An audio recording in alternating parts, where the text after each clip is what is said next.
Hello, everyone. Well, if you've been keeping up with the news lately, and especially the alternative news, you know that a lot of interesting and potentially scary things are currently happening. And it could mean that a whole lot of other very significant things will be occurring soon, especially in the United States, that could finally be the beginning of the shift on the planet that so many of us have been waiting for.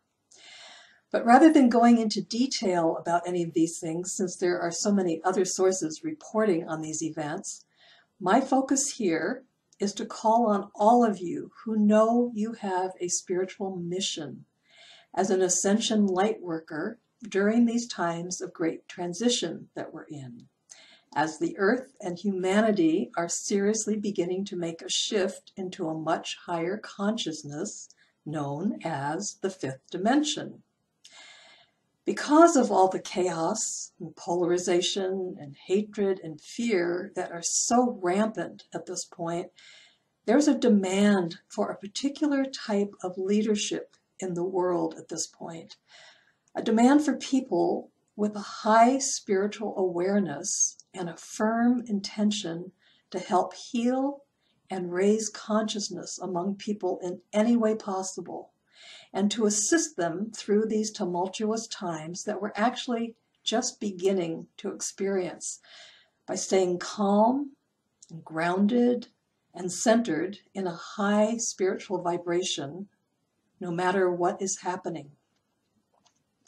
As chaotic and even scary as it may seem with all the shifting and collapsing and falling apart that's occurring both in the world and in people's personal lives, for those of us who know we're here to serve during these times, we can realize that it's actually a time we've all been waiting for. It's the reason we've incarnated on Earth in this lifetime. And it's time for us to truly step forward at this point and do what we're here to do. Many of us have been waiting for a long time for these times to come. So let's explore what spiritual missions are and how we can all activate ours and become more effective in them. First, to be clear, let me describe what I am referring to as a spiritual mission. In my view, I see that everyone incarnating on Earth has what could be called a soul purpose.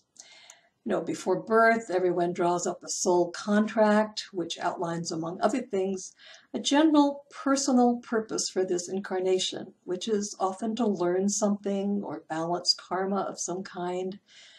It might be like learning about love or experiencing empowerment, or maybe to serve as a mother to many children, or complete specific karma in a family line. Everyone has this kind of soul purpose.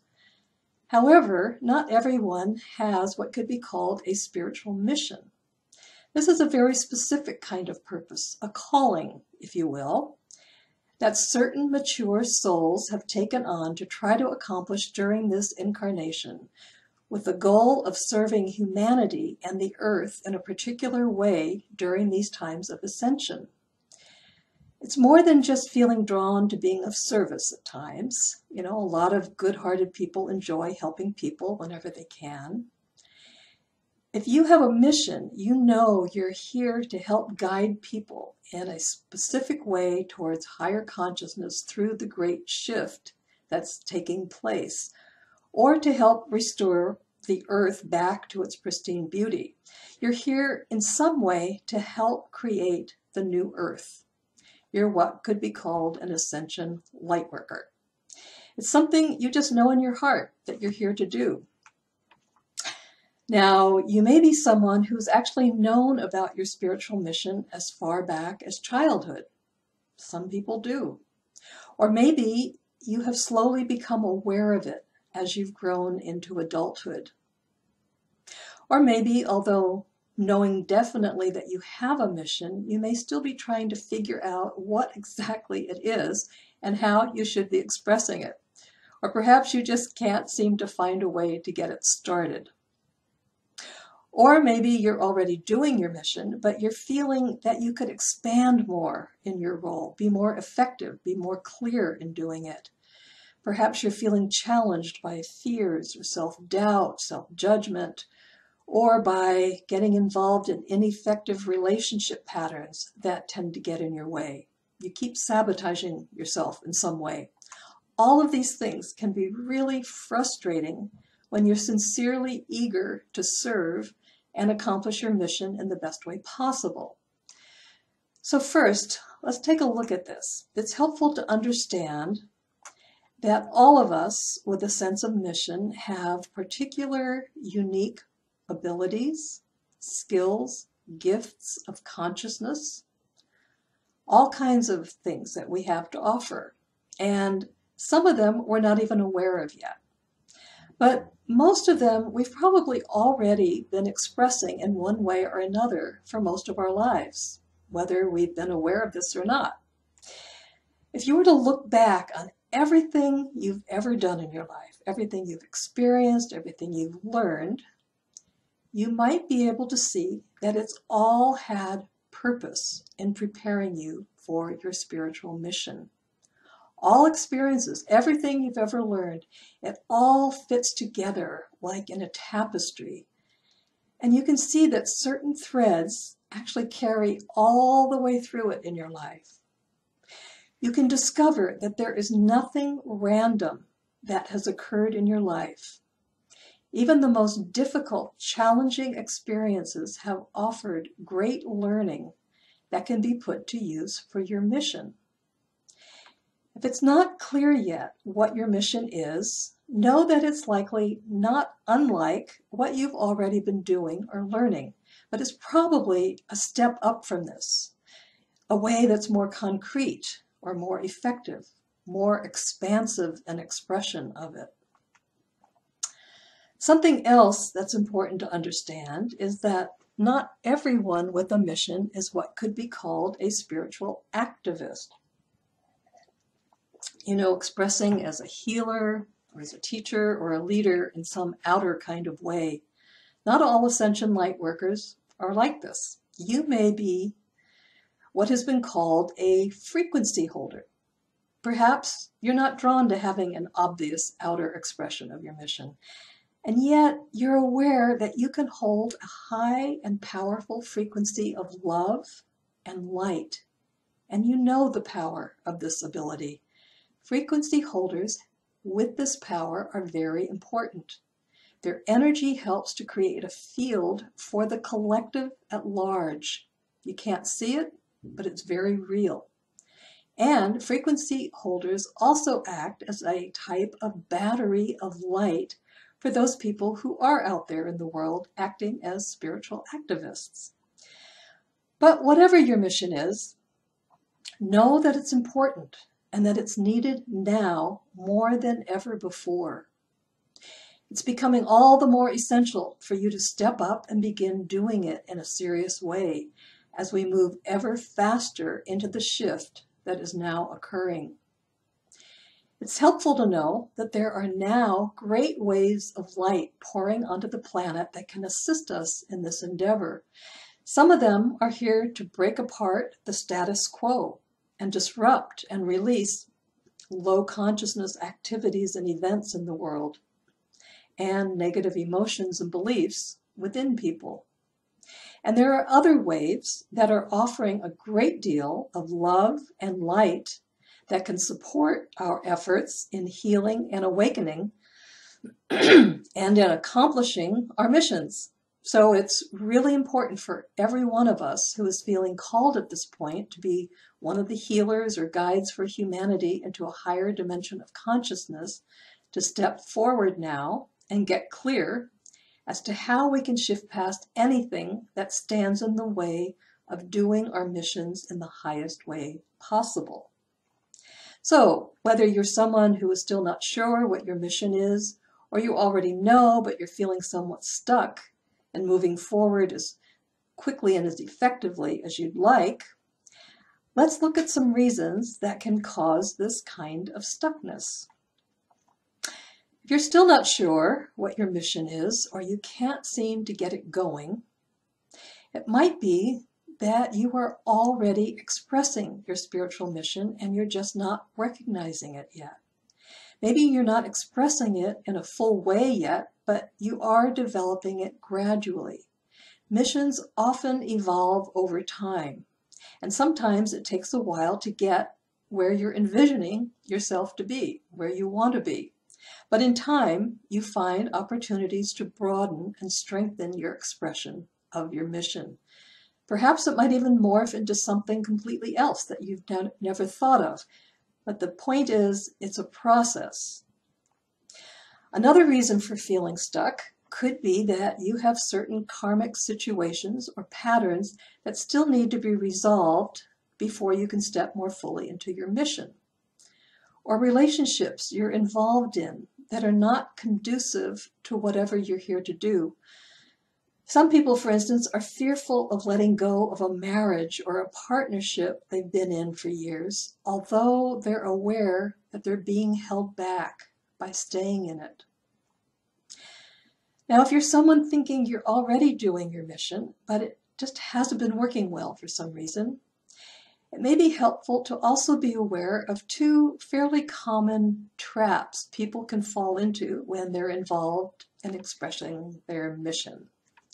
First one is when you begin attaching your sense of identity to your role in your mission.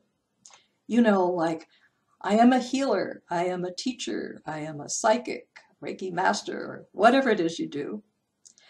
This type of identification with the role can bring on certain difficulties with performing your mission, such as hidden ego agendas you're not aware of. Like, for instance, although you may know you sincerely do wish to serve, perhaps you're not aware of a need you may still have to feel special or valuable, important, or successful that gets in your way. If you have this kind of need to feel special and important, it's also helpful to understand that something else you're probably doing is attaching your sense of self-value and well-being onto your mission. So if you feel your mission is going well, for instance, then you're feeling successful, you're feeling good about yourself. But if it's not going well, then you start feeling bad or like you've failed. And this, of course, brings an imbalance into your role in your mission, a type of neediness or insecurity which weakens your effectiveness. Now, this need to feel important or special is really a hard one to tackle because it's usually unconscious. And sometimes, if an awareness of this does come up, a feeling of shame can also arise because, your ego is showing, so to speak. If this happens for you, just realize that unless you're a fully enlightened being, it's natural to have hidden ego agendas. They're just there. You need to be compassionate with yourself.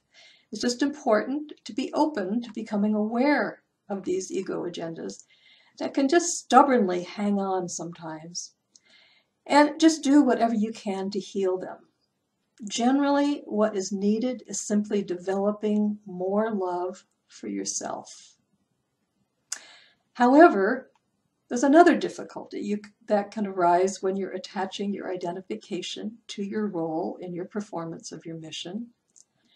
And this is that it can prevent you from knowing who you really are as a soul, as a spiritual being who happens to be doing something in this physical world called a mission. You're identifying with the role you're playing with the mission, the doing of something, the performing of it, rather than experiencing yourself from the highest aspect of who you are, a soul. So you're not going to be as effective and clear as you might be. It's important to remember, whether you're involved in doing your mission or not, you are always you, an extraordinary, aware, spiritual being who really doesn't need to do anything in the way of service to be valuable. Just your being, your presence, can at times be all that's needed. What you're doing, your mission, is just an added bonus you're offering. So identification with your role in doing your mission is an important trap to be aware of.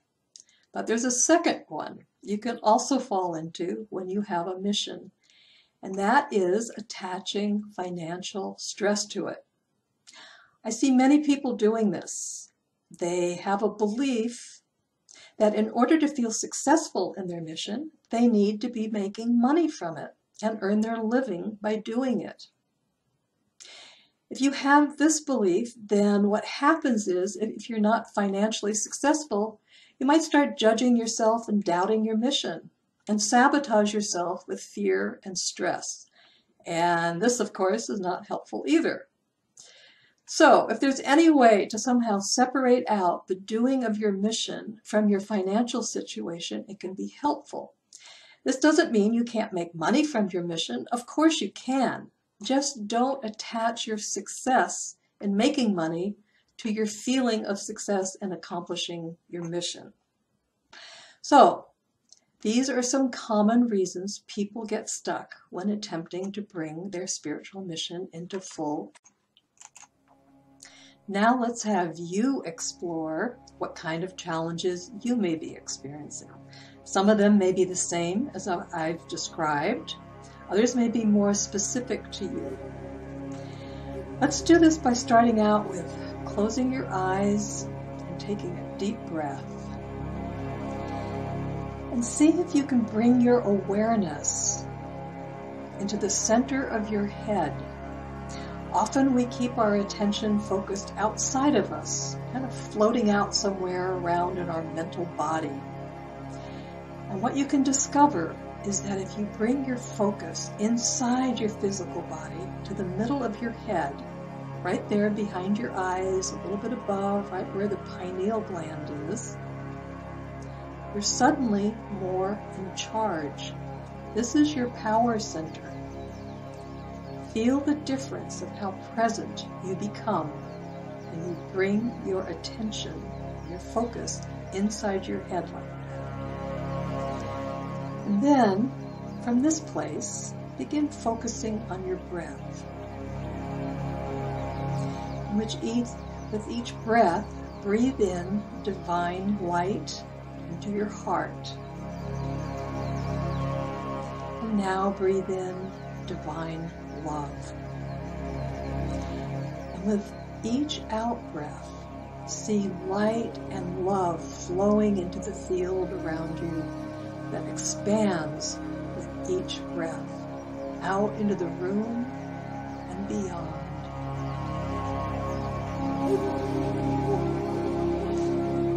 And fall even deeper inside yourself. Just feel your body totally relaxing into the chair. And let's ask for guidance here with the intention to receive clarity about your spiritual mission. Call in your higher self, maybe the archangels, ascended masters, benevolent galactic beings, spiritual teachers, whoever can help you with all this.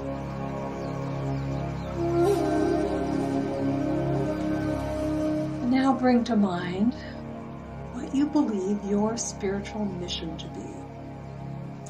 If you're not sure, just tune in to what brings you a sense of passion and joy, or how you've served others so far in your life.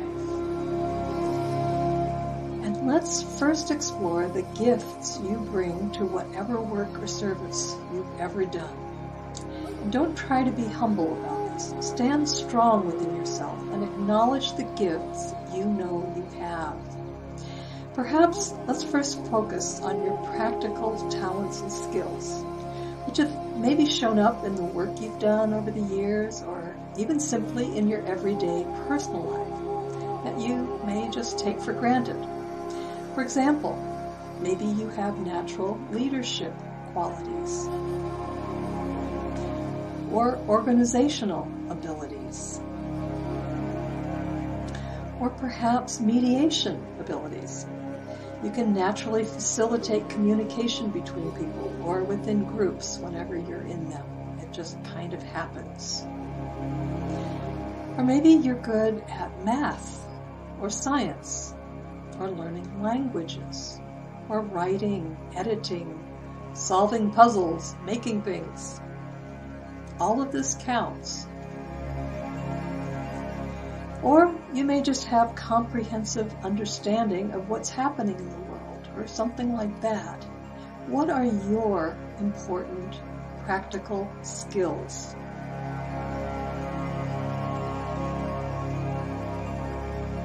Next, bring to mind what valuable experiences you've had in your life, ones in which you've learned a lot. Especially remember the challenging experiences in which great shifts eventually took place, and you learned how to make your way through them. What are the important experiences you've had that can help you in your mission?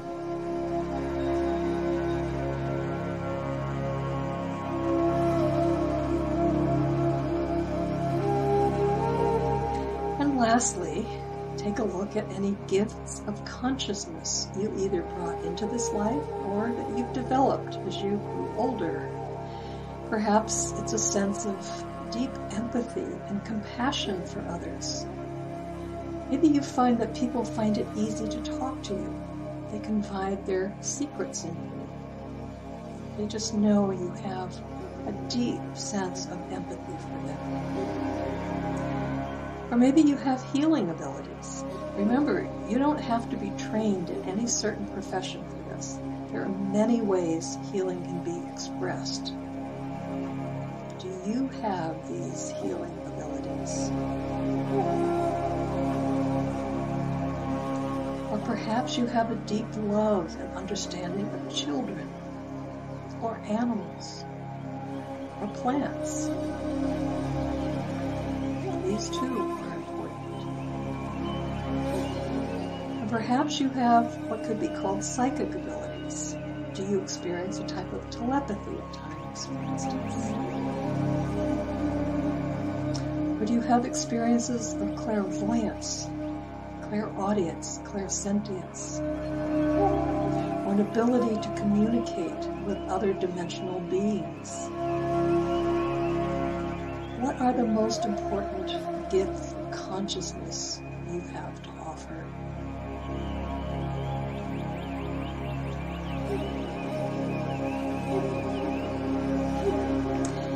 And now ask yourself, what is your spiritual mission? It may be somewhat different from what you thought it is.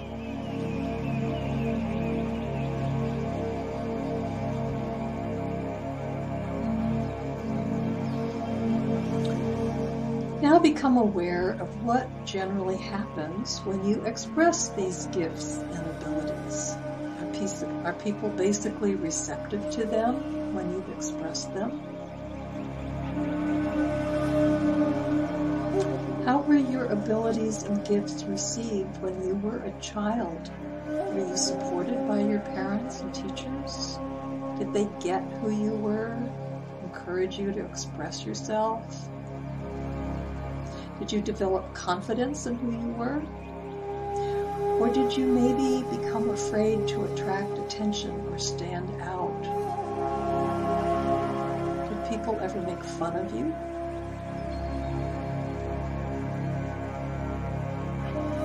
Did any of your earlier abilities you came in with just kind of close down at some point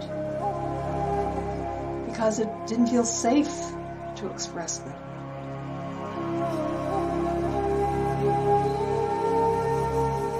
Maybe later on there were important people in your life who didn't get you or value you, and you just kind of closed down. Or something else uncomfortable or even scary happened when you did express your gifts. Perhaps at some point you made a decision to keep yourself small or invisible in order to hide parts of yourself. contemplate now, have any of these experiences stood in your way as you've attempted to activate your spiritual mission, or to fully express it and expand further into it? Do you keep bumping into self-judgment and doubt?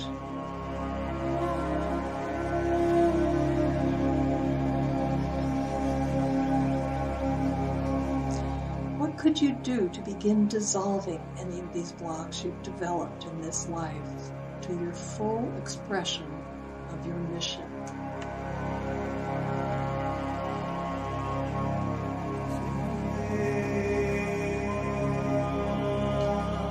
Now let's tune into any blocks you may have developed in past lives when attempting to express a spiritual mission you had then.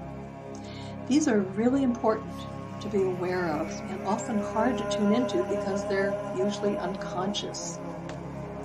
But just ask right now for help in remembering what traumatic thing may have happened in a past life that has brought on a decision to be wary of ever trying it again. Just drift back in time to a lifetime in which you were attempting to assist humanity into a higher consciousness in some way, or perhaps to create circumstances for people that were more just and compassionate. Perhaps there was a life in which you were in some leadership role, or a healer, or someone involved in the esoteric arts, or someone who dared to speak the truth. A time in which some kind of interference against you occurred, perhaps in the form of persecution or violence. Maybe you lost your life. Or maybe it was deep humiliation that you experienced. A time in which you made a courageous attempt to bring love and peace and healing to the world, but somehow were not successful. And due to the trauma and pain you suffered, you perhaps made a decision to never try it again, fearful that something terrible might happen to you again. So no matter how much you try now to fully express what you believe you're here to do, you keep getting stuck or finding you're sabotaging yourself. Somehow, it doesn't feel safe. Just let this life come to you now. It may be in images, something you hear, or sense, or feel, or just know. What was your experience, and what decision did you make?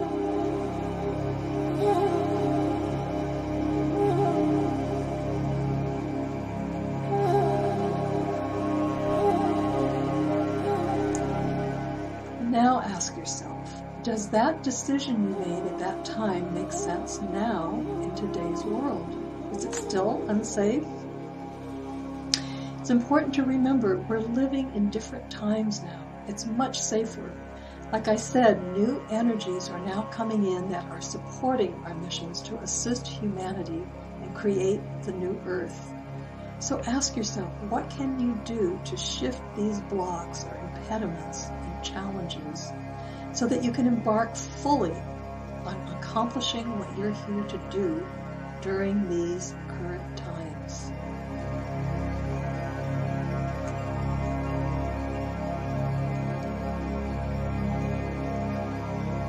And let's see what we can do here to help you shift past any blocks or impediments you may have discovered.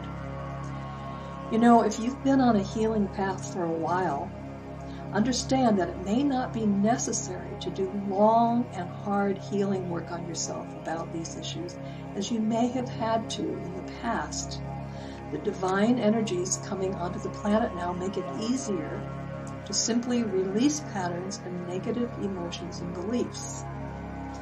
So try now, just focusing gently on what you have discovered, any painful situations or memories that have arisen, and ask yourself, what emotions come up for you with these memories, either from this life or past lives? Is there fear or anxiety? Maybe a feeling of just depression or despair or abandonment, betrayal, just deep grief, or a feeling of inadequacy or unworthiness. Even if you don't have any clear memories of past experiences, it doesn't matter. Just tune into the emotions that you're now experiencing.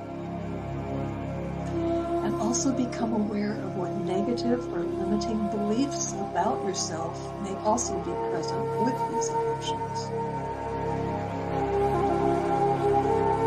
And locate in your body where these patterns are. Where are they lodged? Often it's in the gut, in the heart, the throat.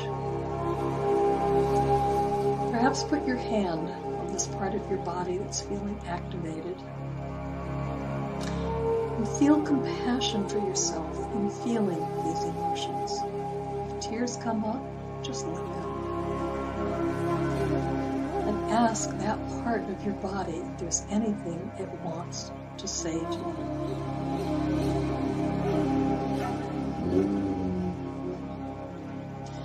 Now, just briefly, really allow yourself to experience the full impact of the emotions involved. This is really important. The emotions need to be fully experienced, not pushed away. Fully experience them just briefly, but fully allowed. And then consciously release them, along with all the negative beliefs and patterns that are attached to these emotions. Release them into the quantum field. This is a field that's all around and within you, filled with divine light. So just release everything, all the emotions, the beliefs, patterns into this field. And you may feel the urge to forcefully blow the energy out of your mouth, or make a sound of release, or something with your body as you do this. Just let it go. And watch and see how everything you're releasing disappears into the light.